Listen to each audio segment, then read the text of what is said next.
Hello guys, welcome back to my channel. So আমার মতন এরকম লং অ্যান্ড হেলদি হেয়ার পেতে গেলে আমি যে তেলটা ইউজ করি সেটা তোমাদের সাথে শেয়ার করছি। ফার্স্টেই দেখো এখানে আমি কি কি নিয়েছি। নিম পাতা, কারি পাতা, আমলা, জবা ফুল, পেঁয়াজ, মেথি, কালো জিরে, লং, এগুলো সব কিছুকে আমি সর্ষের তেলে দিচ্ছি। সর্ষের তেলটা আগে থেকে আমি একটু গরম করে রেখেছিলাম। তোমরা সর্ষের তেলের বদলে নারকেল তেলও ব্যবহার করতে পারো, যেটা তোমাদের ইচ্ছা। তারপরে ইনগ্রিডিয়েন্টসগুলো ভালো করে আমি এখানে ফুটিয়ে নেবো যতক্ষণ না তেলের সাথে ভালোভাবে মিশে যাচ্ছে।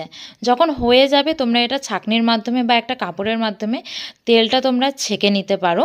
ছেঁকে নেওয়ার পরে তোমরা একটা জারে এটাকে রেখে দিতে পারো স্টোর করে।